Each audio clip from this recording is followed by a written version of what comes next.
You cannot force yourself to meditate. You can sit yourself in the right place. You can do all the right things, but sometimes meditativeness will not blossom within you. And so what you're ultimately doing is trying to create a space in which meditativeness will come. It can be as simple as drinking a cup of tea or having a smoke. It can be going to the store. Whatever you're doing, if you do it with the absolute intensity, involved in the moment, which you can't be anywhere else, but actually being intensely involved in the moment, you have meditativeness. It's not about what you do. It's about how you do it. Anyway, that is the invocation to... No, I'm going to do it, but here's the thing about Om to me, and about actually everything, just like what you're saying is sometimes it doesn't take you there, or sometimes you don't achieve what you want to get out of meditation, or even just your own. Right? Mm-hmm. And so, to me, if somebody was like, I don't know if there's anybody who goes and critiques the quality of somebody's Om, mm-hmm. but it's me. It's me. But I'm just saying that it seems to me the point of it is you're going to do it until you achieve. It's like a method to achieve the space that you're talking about. You're correct. So somebody might be like, yeah, that's a pretty shitty Om. And I'm like, yeah, that's why I'm going to keep doing it for 5 minutes, because I'm trying to get that vibration that I know is healthy and I know that connects me, right? So, and you have practiced it so much that like the mechanics of it are quicker for you. So let's you got it. Try again. No, that's why I love this whole thing, is because there's methods to attempting it. And yeah, I say like to myself a lot that like it doesn't seem, when I'm starting this like a little asana or yoga ritual, it doesn't seem like I'm connected to anything at first, but I know I need to start. And then by the end of it, sure enough, I feel happier. I feel like I did something for me, you know. That it makes you real, like you said, connected to yourself. Yeah, absolutely. Which is to everything. Yeah, it's the only thing. Ishwan. All right, so give me the Aum again. Okay, so you've got 3 parts to it. When you're doing which is what people call it, and I don't mean to be like dismissive about it, but like I know the mechanics of the sound, so like that's how I was trained. Yeah. So I only know what I know. So you do There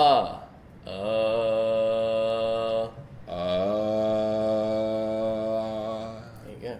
Open mouth. Then you go ooh.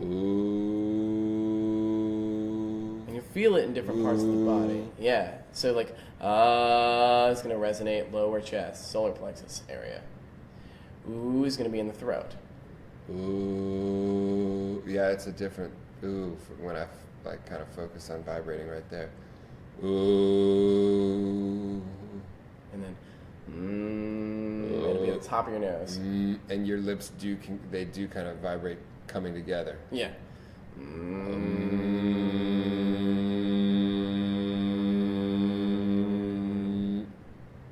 And so you really do feel it right between your eyes almost. Yeah. And so when you go from these movements, you'll feel it moving up.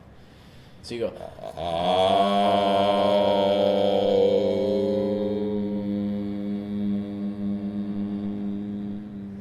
like travels up your body. It's moving your energies from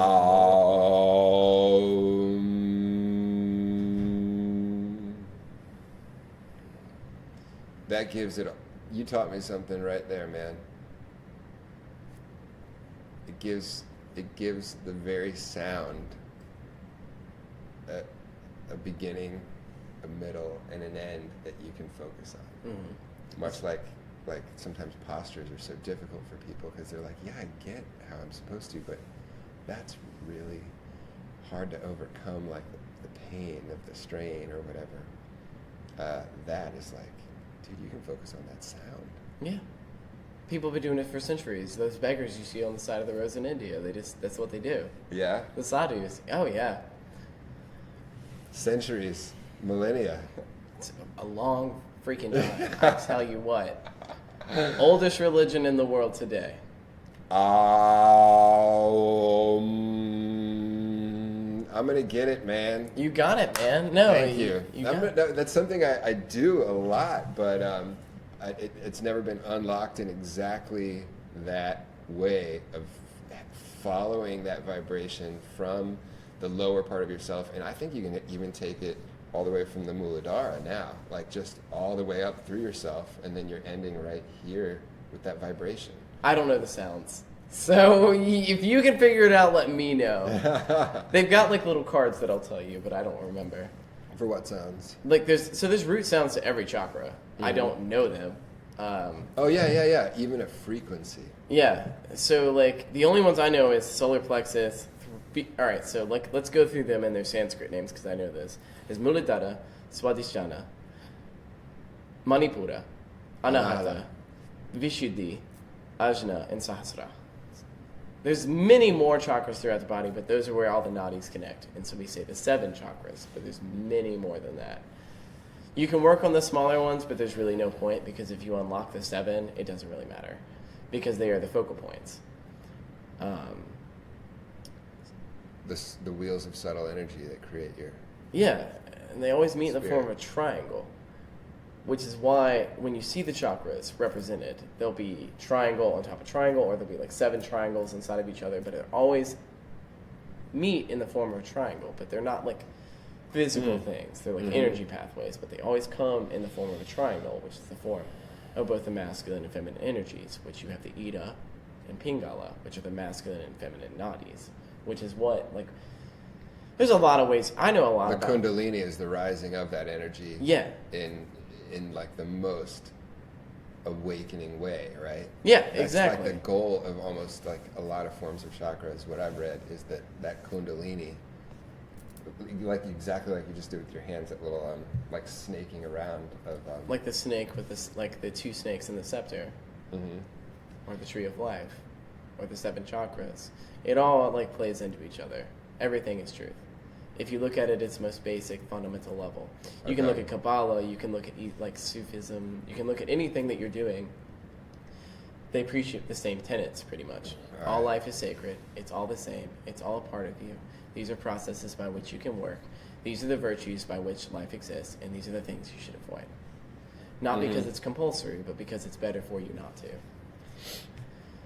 So, like, if you look at, like, because, I mean, you know, I've studied a lot of different faiths. Like, Hinduism's my home, yoga is my home because I know it and I'm comfortable with it. But like, I've studied Buddhism, Christianity, like traditional, like, you know, even a little bit of Shinto, and I'm trying to work on Islam right now. But the basic fundamental qualities of these things is just taking care of people and honoring the divine in the form of that it's presented to you, which is the world we live in. Because how do we know that heaven's not right here and we're just missing it? You know, so like the basic fundamental qualities of these things is learning to appreciate what you're given instead of trying always to strive for the next thing, but never giving up either. It's just that if you lose yourself in what you're trying to do, you're going to miss the whole thing, which is right here all the time, because truth is never denied to you. It's always right there. It's truth. I think it's time for another one of those things that you say whenever I mention a certain thing, I may have to like interject with a... Yeah, I run off. With a what? You said every now and then I might mention something and I'll have to do what did you call it? I don't remember. I thought it was like a chant. Oh, an invocation. An invocation? Yeah, okay. Or like a chant, but whenever like... To reestablish the energy to settle or something? Yeah. Okay. So, yeah, let's do... if you need to, feel free. And then I'll introduce who you are. Okay, let's go ahead and do a different one because this is more a compassionate one that I'm very fond of.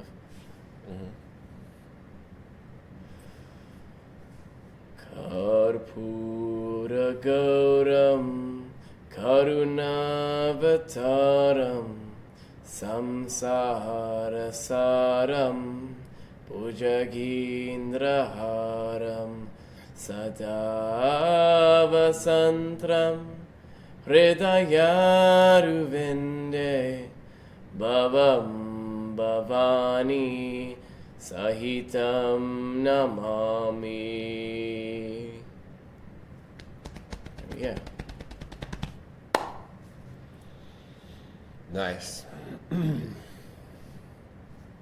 That's awesome. All right. So thank you, everybody, for listening. I have quite a lot of listeners.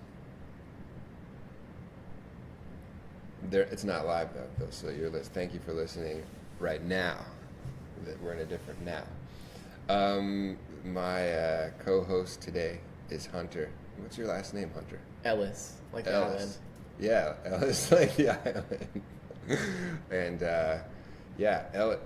Hunter Ellis was nice enough to, just have a conversation with me every time I see him in the neighborhood, and in passing and stuff like that. And of course, in little bits of conversation, it doesn't take long to sometimes. That's why you need to keep your eyes open and your mouth going. Is sometimes you figure out that somebody's done something that really interests you. And Hunter is going to talk to me first about like who you are and where you're from, but then we're going to get into some cool stuff that it has to do with, like you were just talking about, the spirit of the self and meditation and mindfulness and some of the different faith that keeps you connected. So, you were born on September 8th. Am I wrong? You're wrong as shit. I'm sorry if I can't curse on here, but you can edit it out. Yeah. I was born on June 30th. Hi, my name is Hunter. I was born in Virginia, specifically Richmond, Virginia, on June 30th, 1995. I'm a Cancer sun, a Leo moon, and a Scorpio rising. All right. Did you happen to see the stars tonight? They're beautiful. When it's clear, like the wind is chilly like that. And we're in a city, and yet we still have beautiful stars. That you have to come to my parents' house in Powhatan because they have stars for days. Stars the likes of which you only see in countries that have no lights. Yeah. But it's Powhatan, so it's basically the same thing. Okay. So last 2 Wednesdays ago, I was far out in Mechanicsville, and I got out of my van, and I was like, it was almost like you could see. I want to go to one of those places where you can see, like, don't people photograph wings of the Milky Way? Yes. Like we're in the Milky Way, but somehow you can see it when the night is right. You can actually see like the arms of the rest of the freaking galaxy. Yeah, my parents' house in rural Virginia, man. It's a place. Virginia. All right. Go to the mountains, you can see it. Yeah. Powhatan, anywhere where there's a lot of farming people, generally you're fine. Yeah. All right. So what? Yeah. So what do your folks do? You come from upper class background? I did. Oh, no. Then, I was born into an upper middle class white family. And then, I did my childhood, beautiful country, 10 acres of land, it's freaking gorgeous. It was brick house, it was haunted. Did mom and dad both work, or did they? Well, my dad and my mom are divorced. Okay. So they both worked, but that wasn't my problem. My stepdad and my mom both worked. And my... In what line of work? Were they traveling or? Oh no, my parents are Southern Baptists. My mom has been working as a controller, which is basically someone who runs a small company that does their HR, their payroll, everything that actually goes into running a business without actually being the person who owns it. Okay. It's like a manager, but like all the jobs. Interesting. All right. My stepdad was an electrician, but he wasn't an electrician really. He's like... Oh, so he worked with his hands and like built stuff and... Yeah, mostly administrative on that side, but like he did know how to work in that front, but he'd gone so far in his field that it wasn't necessary anymore. So we lived in Montpelier, which is near Mechanicsville on the other side of Hanover County. Ah. In the rural part. Okay. Near Patrick Henry's house. Montpelier, is that where? Patrick Henry's house was. Okay. Yeah.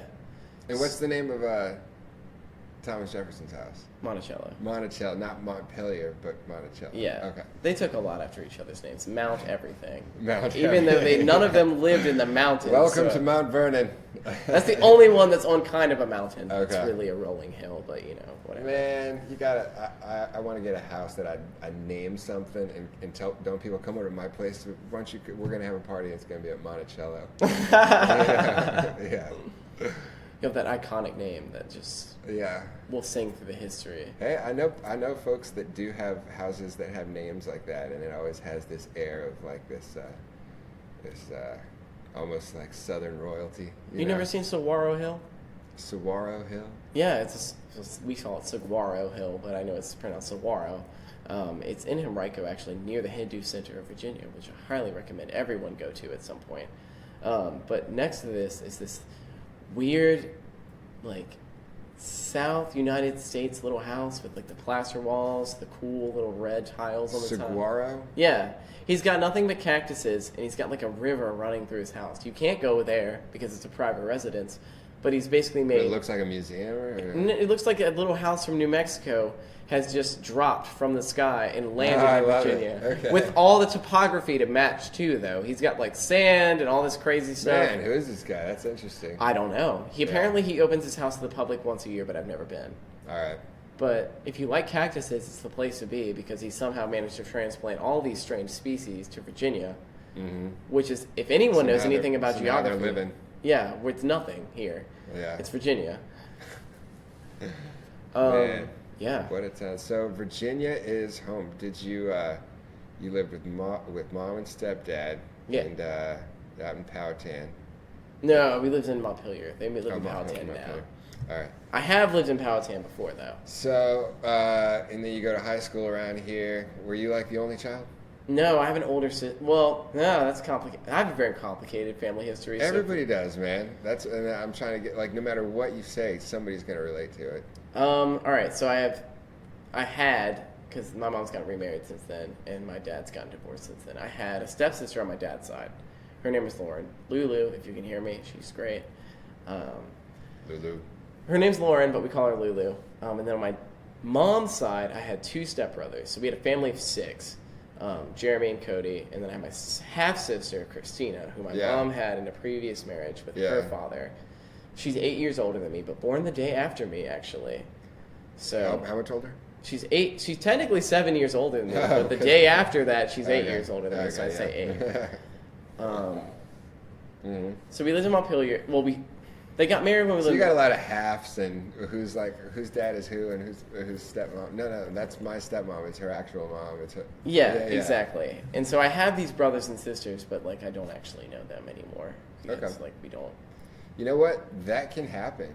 And even if you had like family traditions and relationships earlier on in life, those can occupy like a cool part of then, even if that's not where everybody connects now. It's fine. Yeah, I mean we're still cool. Like if you asked me for gas money, I'd give it to him. But like beyond that, we just don't relate anymore. Yeah. So my mom got sick. So she has epilepsy, all kinds of shit. So she got sick and lost her job, and so they got a divorce because like the finances just weren't working out the right way. So we moved to Powhatan, which is the first time we lived in Powhatan. We moved to my grandmother, and that house was haunted. It's awful. Oh Gave yeah. You the creeps or what? I had things grab me, things flying across the room, things scratching the walls, TVs coming on and off, lights flickering, seeing shadows in mirrors. That's a house you got to open to the public. Yeah, see, that's... Yeah, a house needs a website. Well, it doesn't do it anymore. That's the crazy thing. So now I think I'm crazy, but my cousin had the same experiences, so I know it's real. But suffice to say... Does it make sense to you if I say, like, I fully believe in, like, the something much bigger that we're connected to, and something that I can be spiritual, but somehow I come up with logical, rational explanations for haunted houses and stuff like that. Like, I don't believe in them. Well, shouldn't you? Like, how could I? You would think I would, since I'm, like, mystically open-minded, but my brain won't believe it. Well, let me ask you a question. Have you experienced it? For sure. For without a shadow of doubt, you know that was something paranormal. No, I've never experienced that. Well, then why do you need to believe in something? Because what do you believe? Like, what is a belief by its own definition? Man, I wish I were ready for that question. What is a belief? Oh, it's something that you act upon innately, I guess, like whether or not you can explain it. Let's see, a belief is not what you say, it's what you behave upon. Okay, I can see that. I think I've heard that. So like that, and that's what I'm saying. Like, I'm like, oh yeah, I do believe in spirits, and I believe that people can linger and their spirit can stay in a physical space, but I just don't believe it. Like, I wouldn't believe maybe I don't believe that, like, and I've even spoken to, like, ancestors out under the starry sky, you know? Are your grandparents ancestors? I don't know if that's the definition. Well, one of them's on his way. Relatives. People who've passed. Mm-hmm. Spirits. I've called on just spirits who I know are somehow, quote, up there in a moment of who am I talking to? Somebody. I believe that. But I don't believe that, like, somebody will knock a cup off the table, and that's how they would haunt me. I can't. So, believe that. My definition, and I'm not taking that away from you. I'm saying that maybe it's something about me. I'm interested by that, you know. So for me, a belief is something you don't know that you accept as truth. You don't know that you accept as truth. And I call them belies. Because they're not anything you know. What you've experienced, like you know. Belief meets lies. Be lies. Yeah, because like if you know something, you've experienced it. Like I can tell you cells have mitochondria. I can tell you that there's blood running through your system. Some of these things you've seen and experienced, so you know, but you're only trusting that I know it. When it comes to things like spiritual things or phenomena, I only ask you to try and see, not to believe me. Because if you believe me, you're going to miss it. Okay. Because if you believe something, you'll have a great story to tell someone. But you won't know it. You won't have experienced it, so why talk about it?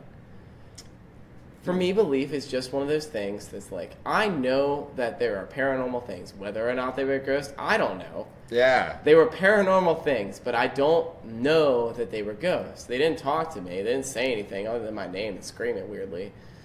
But, like, beyond that, yeah. Like, I don't know that they're ghosts, so I don't believe that they're ghosts. I just know that they were paranormal. It was haunted by something. I don't know what it was, but I tell you what. All right. Man. That's interesting. It really is. All right, so that house is not haunted anymore. It's not. Have you ever heard of these Airbnbs or these bed and breakfasts you can go to and stay in, like the haunted hostel of some place, this or that? Absolutely. I'm trying to make Farm Fresh like the haunted destination grocery store. I mean, imagine if you're trying to get like pasta sauce and it just floats across the other side and you're sitting there. Yeah, all right. You get enough people believing in something, they'll just make the stories on their own. They do, and we want to do that. Like our minds are kind of desperate for that. It's a spooky place. It's down at the bottom of these two hills, and there's the energy around here is really weird, from the merging of the north and the south, and there's a lot of dead people under our feet right now. So dead people under our feet, and like slaves that were brought here from other places, and people fighting wars that they, you know. Well, in the words of Seth, if it wasn't a Native American burial ground before the colonists came, it certainly was afterwards. Yeah. So no, Richmond's haunted as all get out. My friend Josie actually led the haunted tours in Richmond. Oh, all right. So. No, she says she's seen all kinds of crazy things. But, like, here's the thing about these things, but though. I like how the city is kind of, and to some degree, like, the energy is kind of like, they're doing this cool thing that it doesn't, there are a couple statues of, like, Confederates, the fallen Confederate soldier, like, right over there. But there are a lot of things that say this is a good place to hike, or this path is an awesome cycling path. And by the way, we're going to have this little placard up here, so you can kind of remember this time of like it's almost like a celebration of what it's not anymore. Mm-hmm. Instead of this wallowing in how horrible the world is, it's kind of like, look how that's the way it feels to me. It's like, look how good we're doing, because that's just a freaking like thing on a placard that we can remember, you know? Yeah, I get what you're saying. Yeah, it feels positive to me, but weird as all shit. With the Poe Museum down there. I guess, yeah, I mean, I've grown up here my whole life, so to me, like, this dichotomy of, like, modernization versus southern, like, gusto is, like... So, the thing I've taken away from it is that, like, we can't get rid of these things, because if we forget what we have done to the world, we will repeat it.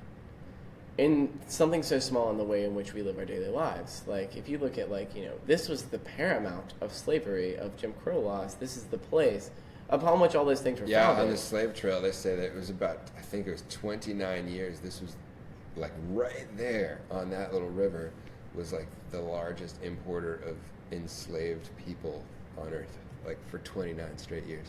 Maybe not on Earth, but in the colonies. In the U.S.? Absolutely. In the U.S., yeah. And that doesn't go away. That doesn't, yeah. like... But I think, like... So we've had a lot of movements in the past few years, especially, like, taking down these, like, Confederate generals and things like that. And on one hand, I heavily support it. But I also don't want to take away the context of what happens, because this is our history.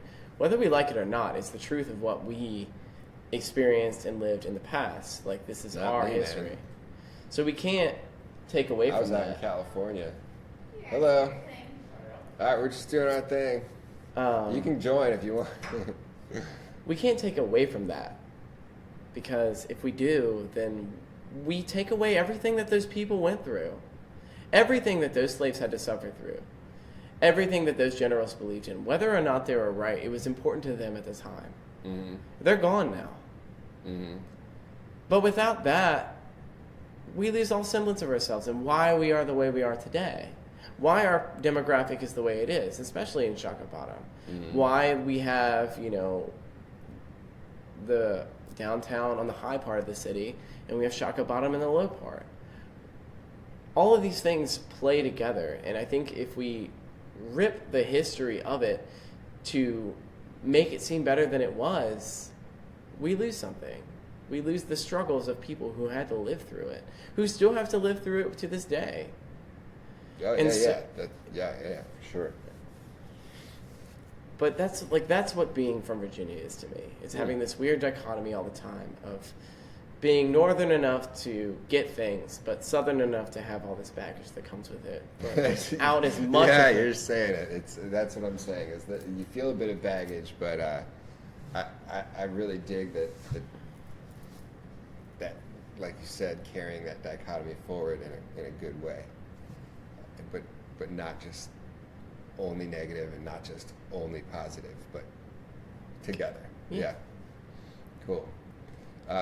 So what about high school?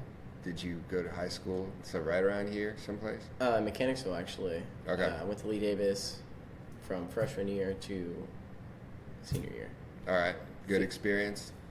Well, I was the closeted gay kid throughout high school, so that was something. No, I spent like the first 3 years of my high school year just drawing and not talking to anybody. 3 years? Yeah. Man, high school can do that. It's so socially difficult for a lot of us, man. Closeted gay kid. And so obviously nobody else. Like, nobody, hey, me too. No. So, like, there was a lot going on at that time. Like I said, my mom lost her job. So she went through the first 2 years of my high school being unemployed. And so, like, we were, like, scrapping all the time. And so, like, later on, like, when I finally got that agency, like, it's just always been, like, there's always been something going on. So, like, literally, like, from, like, 5th grade to, like, junior year, I had no emotions whatsoever. Like, none. And, like, you were like emotionally devoid completely. What was the was that a mechanism in order to preserve you from something? Just everything that's going on. The sadness, like your mom must have been going through hell. I was her parent a lot of times. I've been advising my mom on things she should do since I was 8 years old. And so, like, when it comes to, like, I always had a very logical, like, I was really good at like giving advice, but like it never like rang home for me. I didn't talk about my feelings because there was so much going on that like I felt like I had to fall into the background. Yeah. And so like, you know, and like my parents were fundamentalist Christians for so long that like I couldn't even bring up like any of the things that I was going through because I didn't even want to recognize it within myself. So when it came time to like begin being myself, it was completely and utterly new to me. So like I went through so long like having no internal world, but it's strange though, because like I remember like closing my eyes and flying across the world and seeing all these crazy things. I was at my most like intuitive that I've ever been, but it had no substance because I couldn't feel it. I had no feelings whatsoever. I wasn't attracted to anybody. I didn't like anything. I didn't dislike anything. I was just okay. So like that was my life. Like I just didn't know how to be a person, like a fully functional human being. And then one day, once I like let go. You gotta tell me what like the I'm only taking a picture. You gotta tell me what like if there was an influence. A guy, like somebody who made it possible. Actually, this isn't even a physical person. If I have to owe it to anyone, was it like you read a certain story of the Bible or something? No, it was a YouTuber actually. Like, you know, as much as I love spirituality and I've always been into that, you know, a lot of the biggest influences in my life have just been real functional people within my own timeline. I don't actually know his last name. They call him Davey Wavy on YouTube, and he totally spoke to me. Like, he was like, I saw him do this video about coming out to your parents. He actually did a video to the parents for the kids who could not express themselves. And I saw like what he said and like all the things that he was like, you know what? It's really not that big of a deal. And even though I had all of these other emotional issues and all these things going on, that was my biggest linchpin. Because if you can grow up hating yourself every day and you let go of that one thing, the whole world is open to you. You're not afraid of anything anymore because you can be yourself finally. And so, like, this person who just makes YouTube videos and influences a million people changed my life just by being themselves and showing me that that was okay. And so that's really like what started me down the spiritual journey. It was like art, architecture, but also like real human experiences, because spirituality is humans creating experiences together. God has no influence here. The only time you see God is through the influence of other people. And so, like, if we're going to talk about spirituality, like, it's what it has done for me in the confines of just really living my own personal life that has shown me that spirituality is important. It's the center by which we enact our will upon the world. I really like that, man. That God is present only through the interactions between people. There's something to that. Pretty cool. Pretty inspiring. Pretty motivating.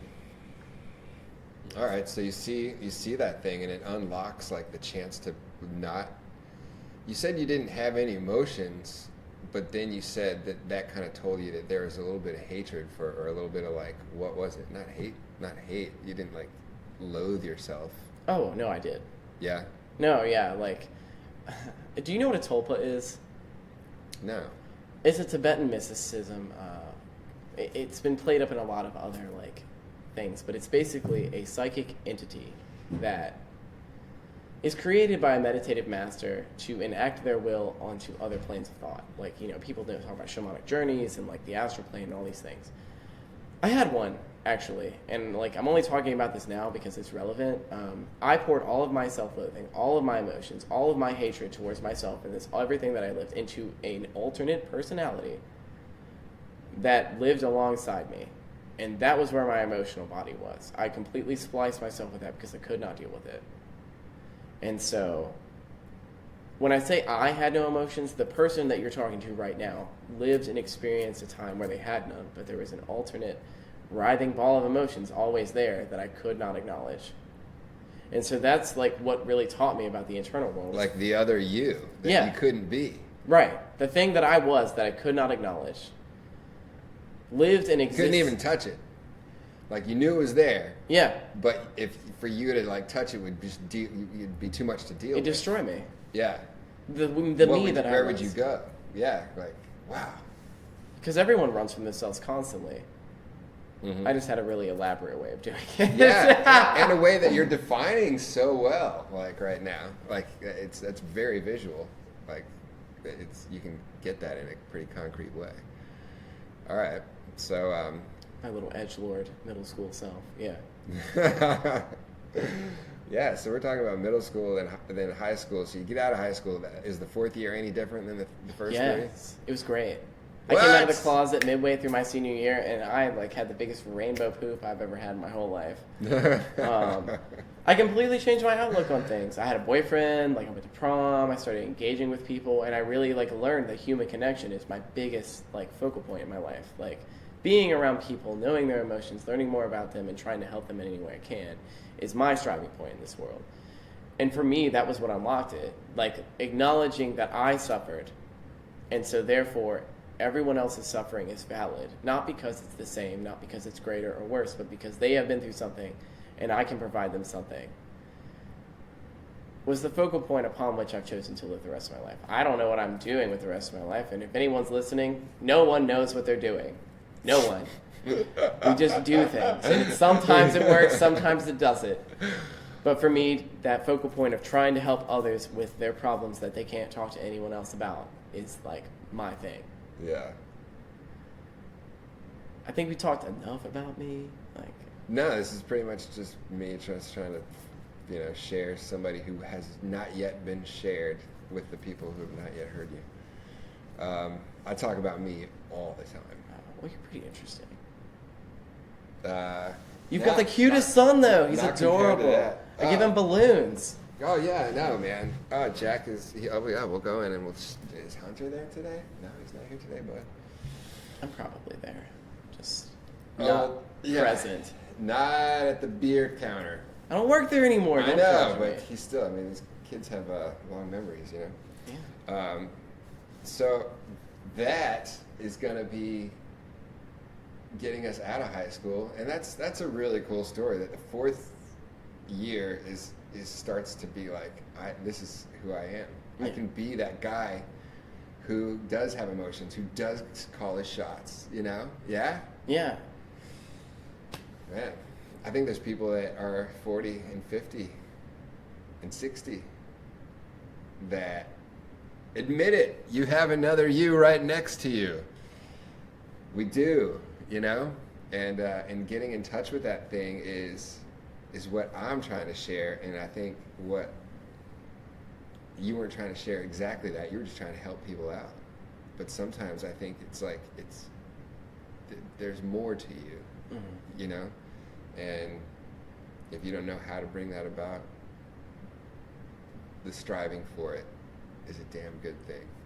So one of the cool things I wanted to talk to you about was what brought you, how long after high school was it that you were I'm going to India? So that's more complicated. All right, so let me lay down the Now it's more complicated. So I thought everything just got simple because you're I can do whatever I want, man. Rainbow power. That wasn't I'm fine. Well, if I'm choosing rainbow power, I'm not going to India. I'm going to Los Angeles. So I guess I went to college. I didn't finish. Okay.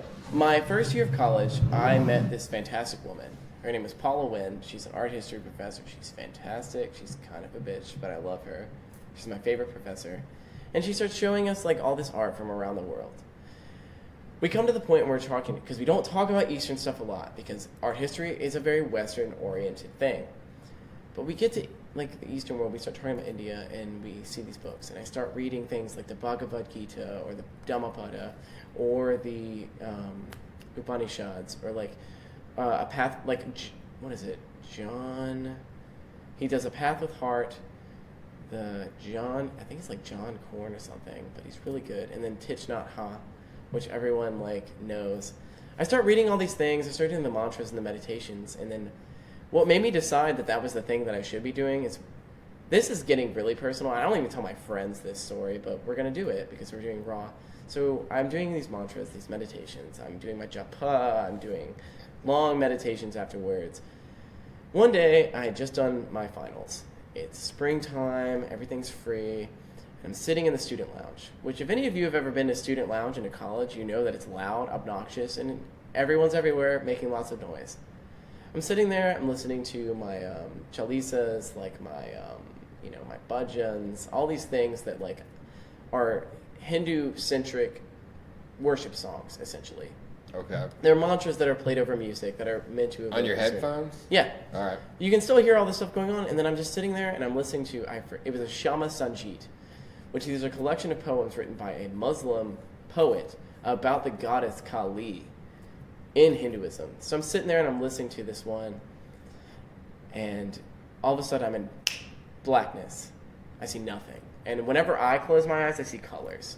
I don't see like black colors. I see like swirling dots. I see like rainbow donuts. Like this has always been a thing. Even when it's a really dark room or I'm looking at a blank wall, I see all these dots and things floating around. It's a lot like when you have a TV screen that has nothing going through it and you see all these little things that are going across the top. That's what I see all the time.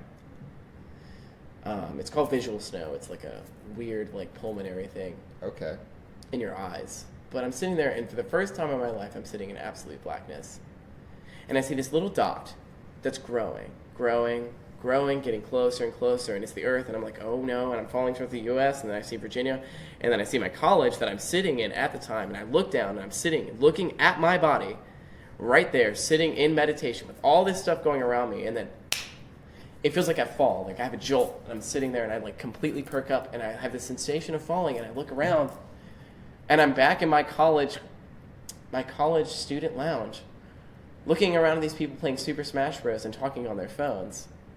And like, that's when I knew that I'd stumbled upon something. That's what defined for me that I need to go to India and experience this.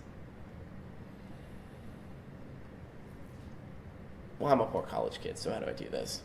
Mm-hmm. I don't know if you're familiar with Short Pump area, Henrico. Yeah. You know where I just know that the retail stores that are there and that it's like the newest kind of... You know the Wegmans and all that stuff? Like, yeah. My family used to own that land. No. Yeah, so they sold it and I got money. Okay. And so I used that to fund my trip for a 3-week trip to India. I went to Tamil Nadu because that's where Sadhguru was. And I was kind of into him then, but I didn't really know that much about it. So I went to the ashram, which, by the way, is like in the middle of nowhere. I mean, like, not in the confines of India because, like, there's people everywhere, but like you have to go down this dirt road. There's like a mile ride down to the ashram. Yeah, that's what I'm so interested in. I would love that, man. It's in the middle of a forest. Yeah, like, yeah. And so awesome. You go there. There's like plants everywhere. You see people doing all kinds of things. I mean, I've been to Yogaville. It's actually very similar in a lot of ways. It's a little less done up. It's more beautiful, but it's less structuralized. Yogaville is about 2 hours from where we are. Yeah. Here in Virginia. The energy's completely different. Okay. But it's also similar in certain ways. When you look at the context of where these centers were founded, it's tailored to the place in which they live. So when you look at a place like Tamil Nadu, it's got like thousands of years of history. It's allegedly where Rama went to fight the demon king of Lanka, and I can't remember his name. Forgive me, I'm a bad Hindu. So there's history. The mythical things actually occurred in these places. Yeah. Okay. That's gonna drive me crazy. Good job on like the vocabulary with this. Like you really got all the, like a lot of these, like the deities and... It's my passion. Yeah. That's what I do. Okay. But thank you. Yeah. But I mean, it seems more than just like a 3-week trip and I studied it extensively before I went. Okay. Oh, you did? Yeah, like that whole period of my first year of college, I spent studying the architecture and art of Buddhist and Hindu architecture from the Pala period backwards. Before you got into yoga? Yeah. It wasn't about like doing yoga. It wasn't about like doing these enlightenment practices. It was just for my sheer love of the deities and their stories. And the people that lived in the context of these times. Like, did you see anybody wearing like the colorful Indian clothes? Did that have anything to do with it, the music? I mean, because the music's fantastic. Yeah, the whole vibe, the colorful things, like at an Indian ceremony of some kind. If an Indian person's like birthday, or the wedding. Good God. Good God, the weddings. Yeah, like, and so you see like this explosion of celebratory like colors that you don't see a whole lot of places, you know. And if the architecture and the art brings those same type of like joy and celebration of like now, you know, that I guess that would draw me in, even if I didn't know anything about, you know, yoga either. Well, have you hung around a large Indian population before? No, nothing like that. So think of Americans, right? Yeah. They're exactly the opposite. So Americans have this concept of personal space that's very important to them. Yeah. Like, you can't be but so close to me. Yeah. But we engage with each other on a very personal level, at least where I'm from in the South. Like, we come like, you know, how are you today? I want to know about what you're going through. Indians are exactly the opposite. They will sit right next to you, but when it comes to engaging socially, it's not that deep of stuff most of the time. It's like, it's very transactional when I was engaging with them. Like, and like, it's different with people you know, and like, there's this interesting concept, like, you've heard of hospitality law, right? Like, where you like take care of somebody that comes to your house because it's expected of you. Like, it's like a Greek thing, like a Roman thing, like throughout ancient history, it's still a thing in India. So my friend, the reason I went to India actually is because my friend Smoochie Shah, when I worked at Starbucks, she used to come in every day. She worked at the gas station across the street. She owned it. And she would come in. I was super sweet for you. She'd bring like gifts to me from India. And she's like, you should come with me. I know my cousin. And so she sets me up with her cousin. And he's in Tamil Nadu. So I go there for a week. And I go to the Isha Center. And I'm like, okay, cool, whatever. Like, I'd seen the YouTube videos. I'd like been really into this person. But Sadhguru wasn't there. So I didn't care. And then like she just like coordinated my trip for me. Because Indian mothers are crazy. They're amazing. They take care of you. So she's like, oh, let me show you my family up in Jodhpur. Like, so I get on the train, which was a nightmare. There's flies everywhere. It's like, India is this crazy, beautiful, chaotic mess, and the smell will burn your nose hairs. Like, right out of your face. The moment you step off the plane, it's like, you can feel them burning inside of you. So what is the city you landed in? I actually landed in Delhi. Okay. But I immediately like took a bus and then took a train down south of Tamil Nadu because I was meeting Shah's family down there. Her like nephew met me at the airport, and so we like went down. He's telling me all this stuff. He's like telling me, oh, these are the good things to eat. This is what to avoid. What was it feeling like there? Like when you landed, when you got on the train? I mean, like, was it a sensory like overload? Yeah. Absolutely. Okay. Because I mean, just like me, I'd never gone to Europe 2 years ago, and just the fact that we were approaching, that we'd flown over the ocean, and I was coming in, I swear tears were in my eyes, and I was like, it was just a rush that I was actually doing this little thing, and I hadn't even landed yet. So it looked really dry. From really high up, and then when we got closer, like the South India is like there's a lot of moisture in the air, but like it's gone through a lot of desertification the last few years. Okay. So like I'm used to eastern woodlands, so everything's green all the time, and I get down here and it's the good time to go. It's not the rainy season. It's not quite the dry season. The best time to go to India is November. It looked like way less green than it would at another time of year. During the rainy season, yeah, absolutely. But it also didn't look as brown, wet, and terrifying as it would have been. Okay. They get a lot of rain. Spices are everywhere.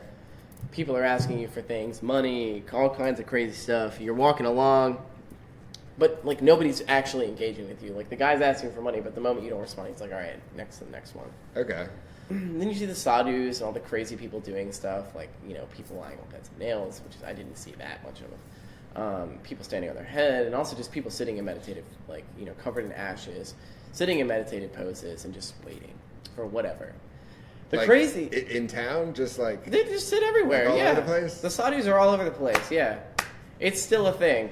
Yeah. It's not like you're not going to see them every alleyway that you go, but like it's as common as you like just seeing. Like somebody waiting for the bus? Waiting for the bus, or just, you know, panhandling in general. Like, you just see them. They're there, doing their, like, holy things. There's even, like, little kids. What are you doing? It's the middle of the day. What are you doing? Like somebody with zero urgency just walking around. Yeah, or just sitting there. And, I mean... Which I like. I value. I think our culture would benefit more if we are, like, people should I literally told somebody who works at my office today, I want you to work for an hour and a half, and then I want you to take 10 minutes and walk around and meditate. She didn't do it, but that's the kind of culture that I want to have at my office. Obviously, I should work for you. That's what you're saying. Yeah, I mean, that's where companies are going, and I'd like to bring that about more. Like out on the West Coast, they've been knowing that for years, right? I mean, Google has places where you can finger paint if you're stressed out or something. Yep. And we're almost getting ready to do the good bit. This is it going okay? Yeah, this is actually going better than what I had planned. So we'll talk a little bit more, or maybe we should just do another episode. Okay. Some other time. Yeah? I hope that this is content enough to be interesting, because we haven't talked about any things that you really want to yeah, because it's a little give and take. Because if I'm if I'm trying to listen to your story and keep you in that moment where you're actually telling me about when everything went black, and then what it looked like when there's a small dot that the water drop turned into, and then it was the earth, and then you're there, and I'm not going to bring you out of it by being like, I feel you. So there's that's the thing I'm trying to get good at as a journalist. Okay, so we were talking about India. Yeah. And for the last... Anyway, I always want to go there, and it's going to be awesome when I do. I'd like to... I'd like to actually be immersed like you were in just the study of yoga for 2 or 3 weeks. Just that. I mean, it's that big to me, that helpful, that... The only reason I stopped doing it is because I have so much crap to do. So if you removed yourself from your job for a while on sabbatical, or this responsibility and that responsibility, and you could just be immersed, I think that would carry through, get you to a place that you don't get to otherwise. So I know we haven't talked about this person yet, but one of the things Sadhguru always says is the moment you want something but first let me do this, you've already lost it. Because the moment you decide that you want something, you should do everything that if it's something true and strong, you should do everything within your power to do it. But the moment you say, well, I have to do this, this, and this in order to do it. Okay. You're distancing yourself from your goal. Not saying that those things aren't necessary or fundamental to that goal, but for example, let's say you want to go to India or do this kind of spiritual practice. You should just do the fundamentals that you know right now, then worry about the things that you need to do in order to do it on a grander scale. Because right now you have what you have to work with. You have resources available to you that are fundamental to your path. And maybe you need to do these smaller things in order to achieve those great things. Yeah. Anything that you do as a sadhana, it's better to do it as an action than to not do it at all in favor of doing what you need to prepare for it. Does that make sense? Yeah. That's one of those things that really rung true with me, which is why I suddenly went to India. I had all kinds of stuff. I actually went insane at my work at Starbucks, and then just one day I was like, you know what? I like this India thing for a while. I'm like, if I don't go, I'm never going to go. Okay. And so I got this inheritance, and I'm like, okay, well, if I'm gonna blow it all anyway, because I'm 20, I'm 19. I'm 21 at this point. I'm gonna blow money no matter what. So I might as well do it on a spiritually fundamental experience. Nice, that's very with it. I'm about to do something foolish with money anyway. Let me do something that's going to be enriching. Yeah. But I was only in Tamil Nadu for a week, and I only spent half of that week going to Isha Center. Isha, ISHA. Yeah. And that was founded by. So I started reading the Inner Engineering by Sadhguru, which is his name is actually Jagi Vasudeva Sadhguru. It's Sadhguru Jagi Vasudev. Okay, but now it's simply just Sadhguru. It's the book says it's by Sadhguru. Yeah. Sadhguru. Guru, yeah. Yeah. This book is amazing. It's so enlightening, and it's so, man, the dude is a genius, and I became so obsessed over like the last 2 weeks with reading this book, and I was like, who is this guy? Is he like really just a spirit among us? And Hunter knew all about him, and actually not when he was in India saw Sadhguru in person, but in Florida. Yeah, which is the worst trip I've ever taken. I don't know if any of you are from Florida, but I gotta say, y'all are the worst drivers in the world.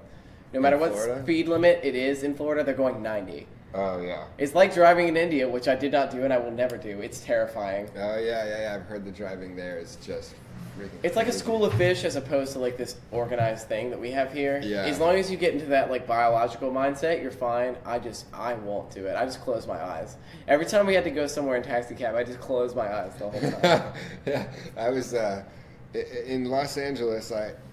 For a while, I was renting apartments at USC. They have like 8,000 kids from India coming in to take like engineering classes every year or every semester. And so I would kind of drive these kids around LA, and they just arrived from India, and they're like, I can't believe the way everyone drives here. We would never wait at this light. You're waiting at this light. So I remember them saying it. I was like, what would they do? You just go. You just go. You do whatever you want. Go there, you go there. If you can go, you just go. Yeah. This is why I don't drive. Oh, man. So we'll get into Sadhguru another time, man. I think that was a good conversation, because I was going to ask you all this, like, what's the deal with that guy?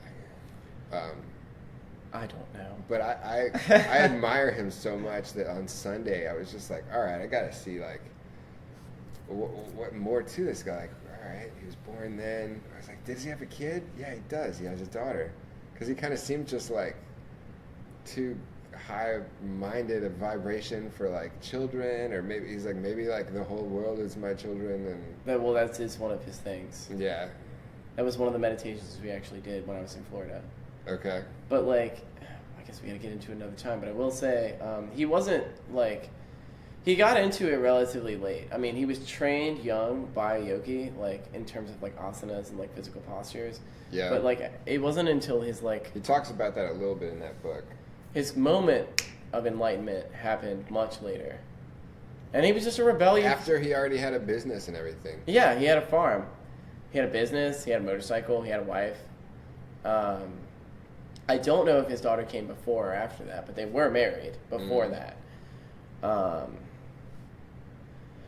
But there's a lot of complexity to this person that I personally don't think I'll ever know. And I guess to lay it up, do I believe everything Sadhguru believes in? And the answer is no. Okay. I believe in the things that he's taught me and how it's relevant to my life. And I apply these lessons forward, because that's what I think a guru should do. Mm-hmm. They shouldn't make you into another cheap version of themselves. They should make you into the best version of yourself.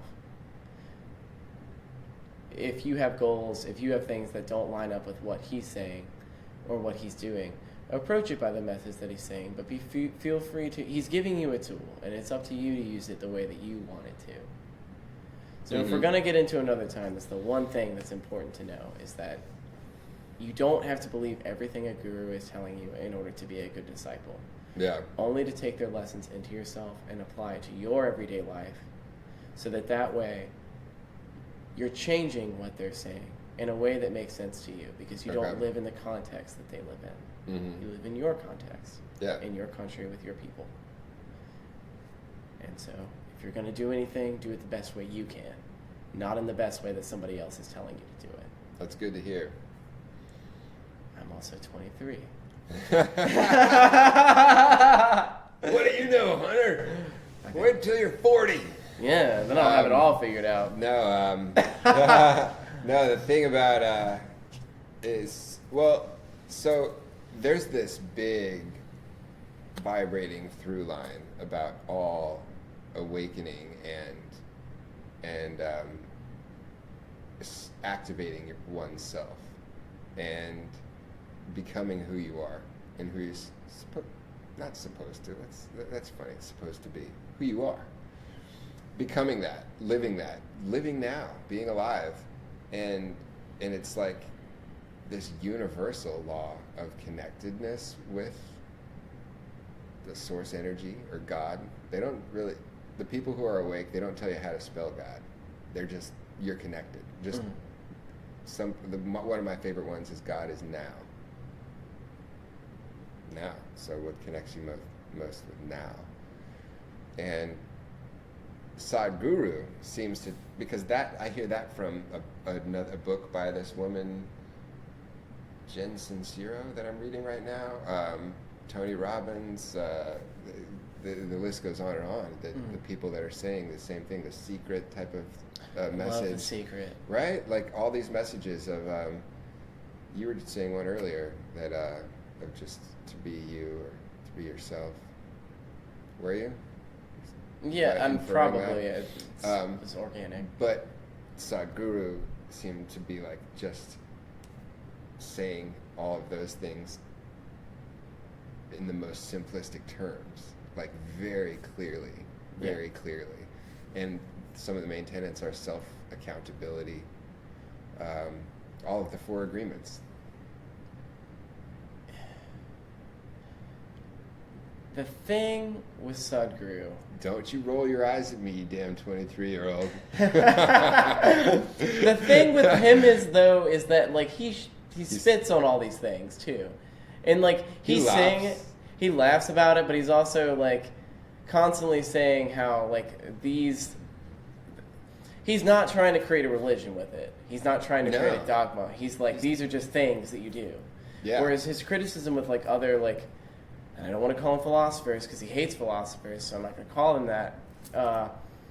People. See, I didn't even know. I haven't gotten to any point where he was criticizing another philosophy yet.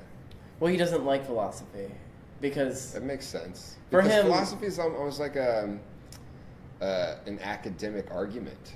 That's what he says. It's yeah. like that's just something to spend your time thinking about. Almost like a video game, but your thing is academia and piecing different theories together that are fun to poke around with for a while. Yeah. Like Stoicism. You know, like, I don't know, Catholicism, or, you know, like... Anything that you can, like, apply on a mass scale doesn't usually work for individuals. And I think that's what he's trying to get at. Ah, I like it. Yeah. And then he's like, the world is going to be better when people are individually alive. And he's like, I'm going to show you how to unlock it and basically reason with you on why you're not unlocked right now and why you're suffering. And just his slow way of like, kind of pretty funny. He's an asshole. Pretty funny. He's an asshole. He is an asshole. I was just in. I don't get like completely obsessed with people. Well, I guess I do. I get obsessed with people quite a bit. Oh, dude, what else is freaking Denzel Washington? I gotta watch every movie. I'm obsessed with this guy. You know, who is this? I gotta figure out everything about this person. And Sadhguru is definitely up there. I'm like, I want to see this dude.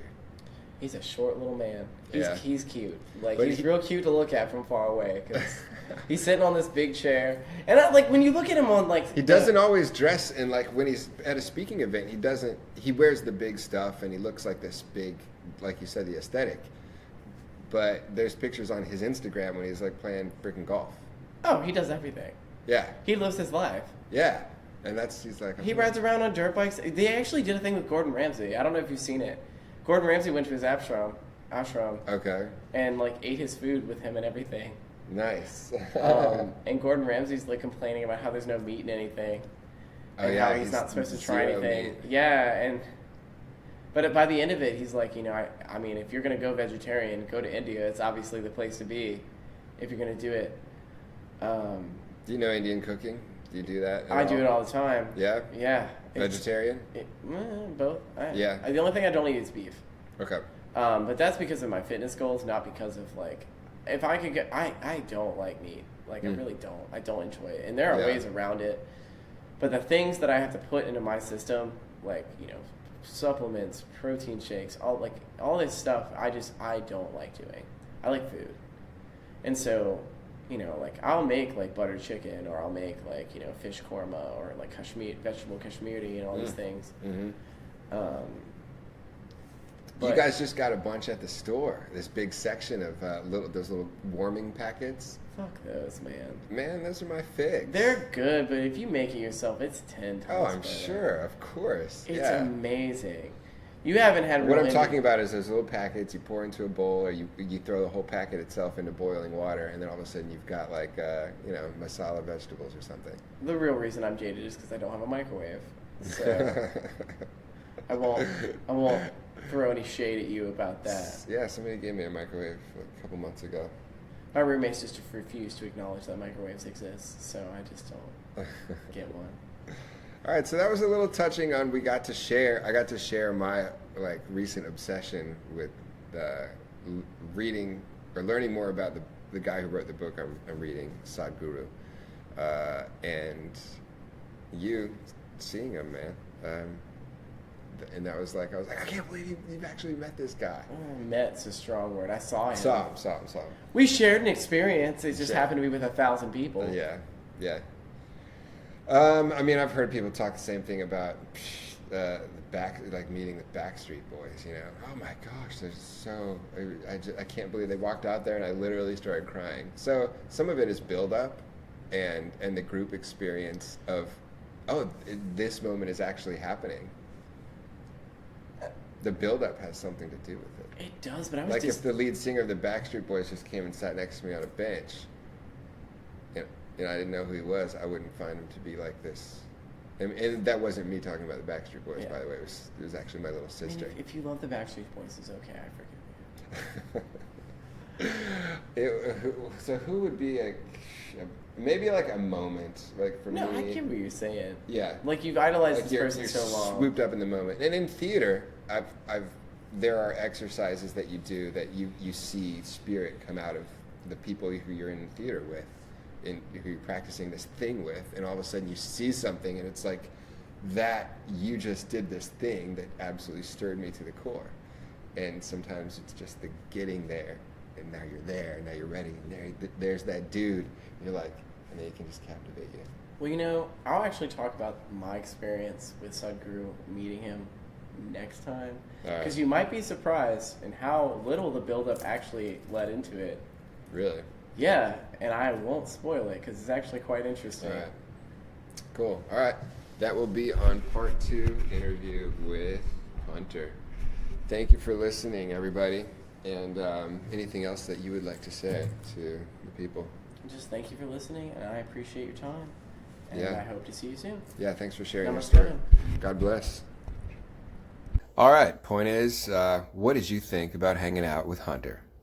Pretty cool, right? And it shows that everybody's story is unique, and what an interesting kid.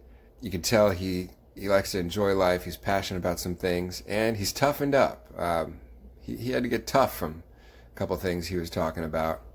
And that's how a 23-year-old native-born Virginian can become a Hindu who's passionate about healing and dabbling in all sorts of things on the awakened and conscious levels. And it was pretty cool to get a lesson in the Om from Hunter. And we'll maybe talk more about some of the other things. If I have him back, I'd like to have, I've said I want to have people back for more episodes before, but it'd be cool to have Hunter back, see what he has else to say about the mindfulness revolution. But it's cool to see what effect that can have, the mindfulness revolution that is, people in your daily life. I mean, this guy, he's a healer, and he continues to study culture, Hindu culture, yoga, the yoga way, spiritual awakening. But this guy's a kid who's worked his way up as a manager at a grocery store right in my neighborhood. So remember that, and you get to see it in practice about somebody who is in a position where they're doing the things that a grocery store manager has to do, but he's doing it from a point of view of somebody who's compassionate and in touch with the spiritual side of things. I mean, I've literally seen him have to throw people out who were trying to shoplift malt liquor and panhandle out on the front of the store, and he's had to deal with that. So, God bless us all for having people more people every day in the world like that can help us make sense of some of the contradictions that abound in a society like ours, and address them, face them with an enlightened point of view that sees both sides of something and tries to handle things with a little bit of humanity, which I would like to invite you to think humanity at its best is the same as divinity. Humanity, unanimity. There's some hybrid there. All right, but that was the conversation with my friend Hunter. I hope you enjoyed it, and thank you once again for listening to the JOYFull Podcast, Raw Journal of the Mindful Revolution.